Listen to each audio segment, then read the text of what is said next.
मोदी जा रहा है। बीजेपी वाले कह रहे हैं कि 400 पार अब की बार भाजपा सरकार। 200 भी नहीं आ रही। सच्चाई है, मैं 6 स्टेटों में जाके आया हूँ कि देश के अंदर देश के लिए मोदी घातक है। मोदी को भगाना। 1 मिनट, हरियाणा के अंदर 10 की 10 जीते थे, 6-7 सीटें आ रही। कहाँ से आएगी बीजेपी? हमारा तो समझ में नहीं आ रही। बीजेपी आओगी कड़े पे।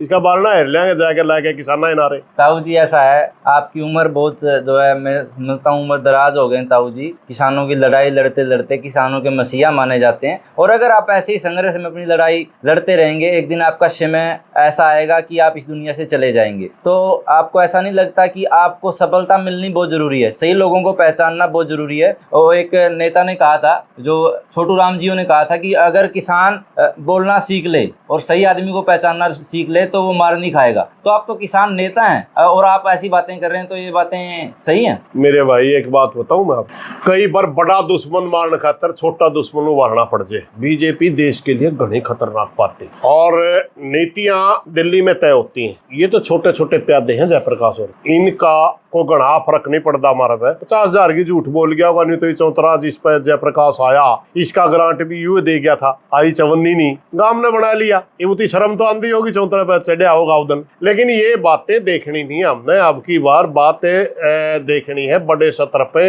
एक लार्ज पिक्चर देखनी है कि देश के अंदर देश के लिए मोदी घातक है। मोदी को भगाना। 1 मिनट। दूसरी बात है, आपने एक और बताऊंगा तो आपने मेरे बारे में कहा, मेरे भाई मैंने कौन कामयाब होने दे था यार? मैं बताऊं कारण के, गरीब परिवार में पैदा होकर के आगे बढ़ना बहुत मुश्किल होता है। सर छोटू राम का बाग था, बिरन कुकर बढ़ गया। बताऊं क्यों? सुनो 1 मिनट। जब बराबर के गरीब परिवार में गरीब बराबर के हैं, वहां कंपटीशन होता है। उनसे थोड़ा आगे बढ़ता है, वो कंपटीशन करता है। फिर परिवार में आगे बढ़ता है, परिवार कंपटीशन करता है। गांव में आगे बढ़ता है, गांव कंपटीशन करता है। खाप में आगे बढ़ता है, खाप कंपटीशन करती है। वो सारे के सारे गरीब आदमी के सामने खड़े हो जाए हैं। और जो यूके नाम है पैसे वाला हो नहीं, उसमें लाखों गुण हो, लेकिन वो थोड़ी बहुत चाह पानी पिया दे, उतनी गाड़ी घोड़िया में घुमा लिया, वो सोना का हो जाए। आजकल दुनिया और डाल के आपका कंपटीशन किसके साथ है? किसी के लिए नहीं भाई, अपना तो आप तो किसान नाम काम करा। मैं तो किसी के लिए मान्या नहीं करता, लेकिन मेरे के लिए बहुत से साथी मान्या कर रहे हैं। क्यों?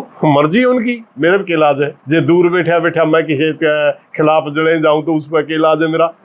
ये बात बहुत जो है सोच समझ के ताऊ जी ने जवाब दिया है। तो एक ताऊ, बस मैं कहूँगा काफी लंबा इंटरव्यू हो गया, लेकिन एक सवाल बस आखिरी पूछना चाहूंगा, उसके बाद हम अपना इंटरव्यू समाप्त कर देंगे। इंडिया वर्सेस बीजेपी की देश में बात चल रही है, तो आपको क्या लगता है सत्ता में कौन सी पार्टी आने वाली और क्यों आने वाली? केंद्र सरकार की बात बताइए। मैं तो सिर्फ इतना कहना चाह रहा हूँ, बीजेपी जा रही, मोदी जा रहा है। बीजेपी वाले कह रहे हैं कि 400 पार अब की बार भाजपा सरकार। 200 भी नहीं आ रही। सच्चाई है, मैं 6 स्टेटों में जाके आया हूँ। महाराष्ट्र में जाके आया हूँ, इनकी 41 सीट थी पिछली बार, अब की बार 10 के लाले पड़े हुए। मैं क्या नाम है, कर्नाटक में जाके आया, उनकी 24 सीट थी, अब की बार 5 या 6 आ सकते हैं। तेलंगाना में जाके आया, उनकी 4 थी, 1-2 मतलब कांग्रेस की सीट नहीं थी, उधर बीआरएस थी। अब की बार कांग्रेस 10-15 सीट लेकर के आ रही। एक छोटी सी कहानी आपने बता दूं। हाँ, एक लाइन में, सिर्फ एक लाइन में एक मुहावरा चल रहा है देश के अंदर, दक्षिण में साफ, उत्तर में हाफ, ये पूर्व में सत्ता से बाहर और पश्चिम में तड़ी पार। तड़ी पार, तड़ी पार का शब्द मैंने 2 दिन पहले सुना था। तड़ी पार क्या होता है? तड़ी पार हो है जो अक्षय कोर्ट बैन ला दिया अगर इस क्षेत्र में आपने आना हो। तो पश्चिम में ऐसा हो रखा है? पश्चिम में ऐसा हो रखा है। महाराष्ट्र में जाकर आया हूँ, पश्चिम वाले तड़ी पार भाई मारा तो बड़ी हो ना था। महाराष्ट्र में सीधा ये कहा जा रहा है कि आप महाराष्ट्र जाओ, क्योंकि दो बड़ी पार्टियां ने तोड़ी। वहां मराठी अस्मिता का बड़ा नारा है। पश्चिम बंगाल और बिहार में पश्चिम ममता ने अपना स्थानीय मुद्दों के ऊपर चुनाव लड़ रही है। वहाँ ममता बड़ी ताकत के रूप में आ रही। बिहार में लालू का लड़का बड़ी ताकत के रूप में आ रहा है। उत्तर प्रदेश में अखिलेश बड़ी ताकत के रूप में आ रहा है। और पूरे के पूरे देश के अंदर 100 से ज्यादा 115 और 20 के करीब कांग्रेस आ रही है। ये बिल्कुल जा रहे हैं मोदी जी से पीछा। 115 सीटें आ रही हैं बस। 115 और 20 के लगभग लोकसभा के सांसद कांग्रेस के आ रहे हैं। 115-20 आ रहे हैं, और बाकी के सांसद मतलब किसके आ रहे हैं? 30-35 के करीब अखिलेश के, 30-32 के करीब ममता के, 15-16 लालू के लड़के के, 30-32 स्टालिन और ये क्या नाम है मिलकर के उसके स्टालिन तत्कालीन के हैं तब 25-26 कुल मिला के आप आप ये कांग्रेस कहना के। चाहते हैं कि इंडिया गठबंधन की सरकार है। हाँ बिल्कुल 100% हो रही। अगर इंडिया गठबंधन की सरकार नहीं आती है, क्योंकि 5 जून को रिजल्ट आ जाएंगे और आज तारीख होगी 21 मई, 25 मई को हरियाणा में जो है चुनाव होने वाले हैं, और अगर इंडिया गठबंधन की सरकार नहीं आती, एक बार के लिए मान जाते हैं, तो बीजेपी अगर आ जाती है तो फिर क्या होगा?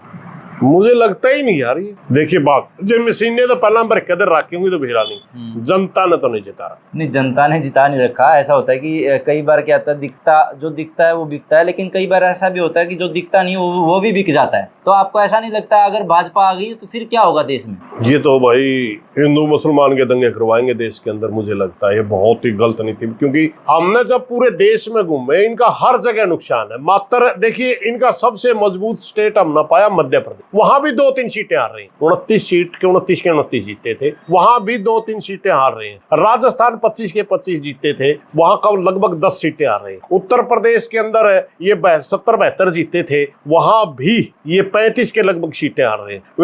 हरियाणा है, हरियाणा के अंदर 10 की 10 जीते थे, 6-7 सीटें आ रही। कहां से आएगी बीजेपी? हमारा तो समझ में नहीं आ रही। बीजेपी आओगी कड़े तो फिर तो इसका मतलब सीधी रोड देश करेगी। की जनता तय करेगी।